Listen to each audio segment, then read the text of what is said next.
Welcome back to the 2008 National Championship pregame show. Right now, I am joined by the MLG co-founder and all-around swell guy, Sundance DiGiovanni, everybody. Now, Sundance, we're here in Vegas. It's not the first time. In fact, this is our 5th season. And, you know, we've seen a lot of growth in MLG since I first started working for you. Back then, you were helping me move TVs, set them up, plug them in, and now we're here in the balcony of the Hard Rock Hotel and Casino. What's going on? How has MLG progressed to how big it is right now? Well, I think, honestly, in the beginning, like, one of the important things was that people like yourself saw something in this that you believed in. I mean, you were a player who was, you were somebody who played and competed on a top level, and you were out there. But at the core, you saw what we were trying to do, and you disagreed with some of the things we were doing, but you were willing to come in and help out. And, I mean, honestly, that's what it's kind of been about, is that I've never been a part of something where the community has just rallied behind it in such a way where they'll let you know when they think you're wrong. They'll support you throughout anything, but it's just been incredible. And honestly, this growth and what we see around us, this is all part of the original vision.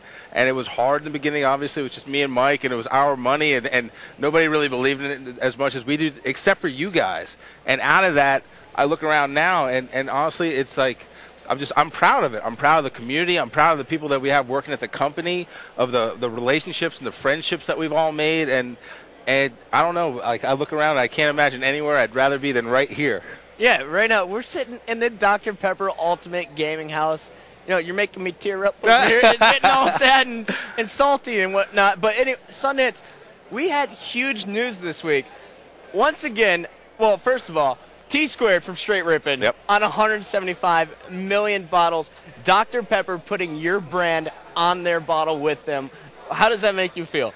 Proud. I mean, like, I don't really have words for that. You say when you start a company, when you have anything that you really believe in and you want to make happen, you say, well, when we get to this point, we'll have arrived. And we used to joke around about Wheaties boxes and soda bottles, but now it's happening. I mean, it's, again, I'm humbled by it. I'm humbled by the fact that it's happening. I've always believed that it would happen, but to have it right here, right now, is something that I'm proud of, and the people who've made it possible. It's incredible. I mean, it's incredible. I couldn't be happier.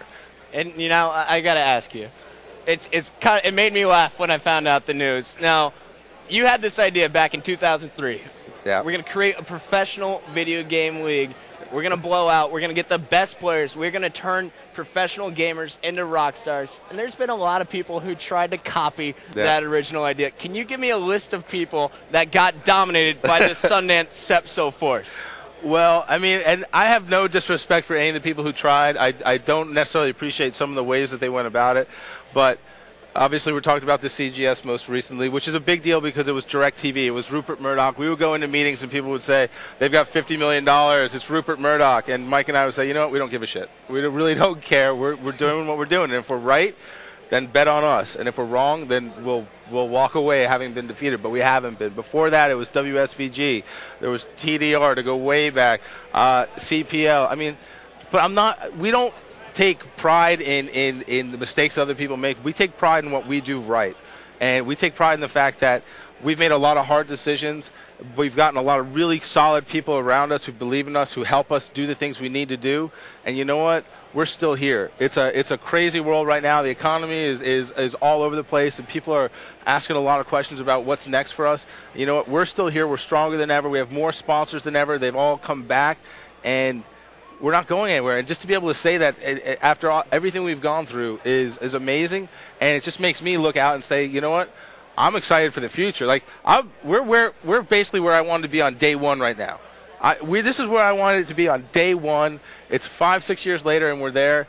I can't wait, because this just means that we're going to get even further. This thing is bigger than I think a lot of the people involved in it even realize. I mean, to be able to say that you're a part of, you changed the reality, you made a kid's dreams come true, which is what we're doing. Like, I want to be a pro gamer. You might have said that 10 years ago and people would laugh at you. Now we got 175 million bottles of Dr. Pepper with one of our players on it. We got TMZ here, which is the gossip site. We've got the local news. We've got 500,000 people watching our streams live. I mean, Yeah. There you go. Well, you said MLG's not going anywhere. I think you're lying. I think we're going nowhere but up. So now, Sundance, you know, we're here. You've been commentating Halo with me all season long. We're in the national championships. We've seen almost every player that's made it in the top 16 play on the main stage. Now, I want to hear from you. This is what all the community wants to know as well. Who are the 5 best Halo players? Oh, 5. Come on, you can't do that to me. I got my list here. He pulls out a piece of paper with 30 names. Break it down. No, there's not 30 names. There's 8. Well, all right. So my thing is that we went through this whole thing, and you called me out on it because I listed all of Straight Rippin' as being part of the top 5 and whatnot, and I couldn't come up with 5. And here's the reason: is that I think when you talk about the best players, it's not just stats; it's what they give to their teams. And so I had to go back to the folks who've been nominated for the MVP for this season. All right, there's 8 players. Whoa! Wait. I'm going to start with that list. I'm going to start with that. This is the MVP list, This is the MVP list, and then I'm going to give you my picks from this list.